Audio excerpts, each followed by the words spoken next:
KABOOM! That's what the Yellowstone volcanic system is famous for, right? Huge, explosive volcanic eruptions. Last one of those was 631,000 years ago, and there's nothing really brewing right now. The magma chamber is mostly solid, but we can still have smaller yet still consequential kabooms from the hydrothermal system as water flashes to steam. We're looking at evidence of one of those sorts of events from April 15th of 2024. There is some broken up rock in the background through the steam there.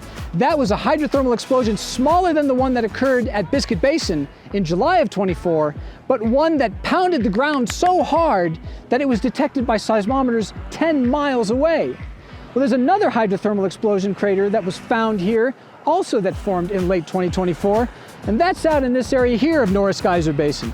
So the trees behind the steam there, that's informally called Tree Island, and on the left side of that is a small blue water pool that appeared sometime in late 2024 to early 2025.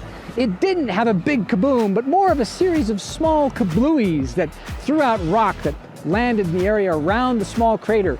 We think the first one happened in about December 25th, Christmas Day of 2024, but there were a series of these events, so the pool formed gradually rather than as one great big event. So dynamic activity out at Norris Geyser Basin, sometimes a kaboom, sometimes a few kablooies.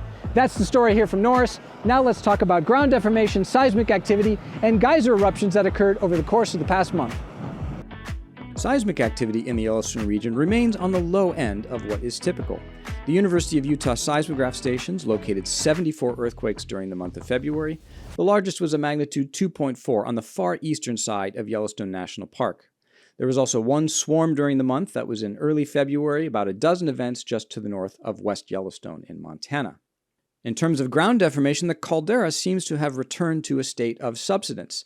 This is vertical deformation at the Lake GPS site. It spans the last 2 years. Each blue dot is 1 day of data. Downward trends are subsidence and upward trends indicate uplift.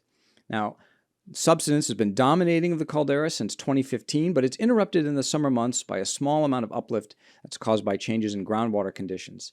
The summertime uplift in 2025 lasted a bit longer than usual, but by late December to early January, it had started to turn around.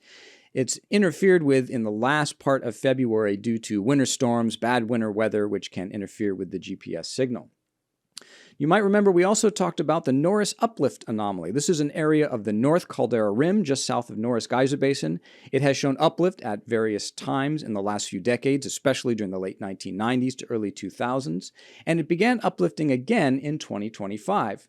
Now, this is the east component of deformation at a GPS site that's near Madison Junction. So when you see downward trends, that's motion to the west. And this really pronounced westward motion here that started in July is uplift that's sourced in that area of the Norris uplift anomaly. But as you can see, it flattened out right there in mid-January. So it appears that the Norris uplift, which started in July of 2025, has ceased or at least paused as of early 2026. Turning now to the tallest geyser in the world, Steamboat Geyser. This is temperature measured in the outflow channel during the month of February. These daily variations are just daily temperature variations. We started to see some minor activity in the geyser, especially in mid-February. That's all of this sort of random motion in the temperature record. And then we had an eruption of the geyser. That happened on February 27th at about 7 p.m. It's the first steamboat eruption of 2026.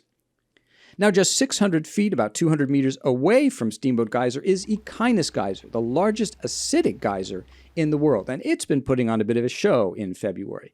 This is the temperature in Echinus's outflow channel. These small spikes at the beginning of the month are surges where the water level in the geyser pool rises and then falls. It sends water flooding out down that outflow channel, and then on February 7th, Echinus had its first eruption since December 2020. It was followed by a few more eruptions. You can see these spikes that reach up to 70 degrees on the temperature plot. And then by the middle of the month, we started seeing very frequent eruptions that lasted up until about February 24th or so. Since that time, there have been a couple additional surges, but no additional eruptions. So we'll have to see whether Echinus continues to put on a show as we go into March.